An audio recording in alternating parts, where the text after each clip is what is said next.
নমস্কাৰ বন্ধুসকল, মই আজি আপোনালোকলৈ লৈ আহিছোঁ কেইটামান অসমীয়া সাঁথৰ। গতিকে পলম নকৰি বলক আজিৰ সাঁথৰকেইটা আৰম্ভ কৰোঁ। আৰু বন্ধুসকল, ভিডিঅ'টোৰ শেষত আপোনালোকৰ বাবে এটা সাঁথৰ থাকিব। যদি সেই সাঁথৰটো শুদ্ধ উত্তৰ দিয়ে তেনেহ'লে পৰৱৰ্তী ভিডিঅ'ত আপোনাৰ নাম ঘোষণা কৰা হ'ব।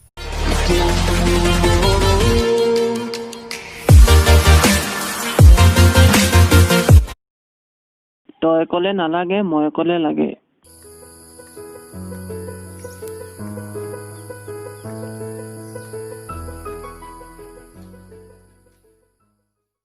ইয়াৰ উত্তৰটো হ'ল উঠ।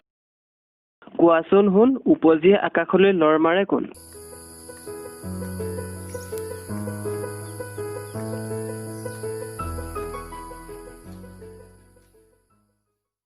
ইয়াৰ উত্তৰটো হ'ল ধোঁৱা। নদীৰ কাণৰ লেচাৰি, খোপা বান্ধে এচাৰি।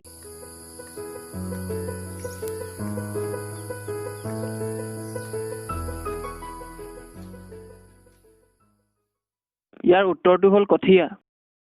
দীঘল দীঘল পাত, শিপাবোৰ চুটি, খাবলৈ লাগে বৰ জুতি।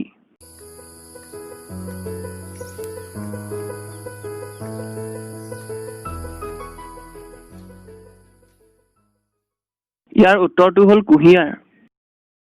পেট ডাঙৰ, মুখ সৰু, গিলি থয় মানুহ গৰু।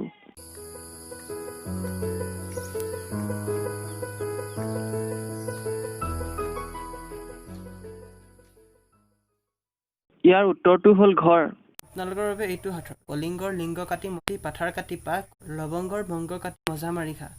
এই সাঁথৰটো যদি শুদ্ধ উত্তৰ দিয়ে তেনেহ'লে পৰৱৰ্তী ভিডিঅ'ত আপোনাৰ নাম ঘোষণা কৰা হ'ব। আমাৰ যোৱা ভিডিঅ'ৰ সাঁথৰটো আছিল অসম দেশৰ বিষম কথা, কি গছৰ পাত গোটা। এই সাঁথৰটোৰ শুদ্ধ উত্তৰটো হ'ল পিঁয়াজ।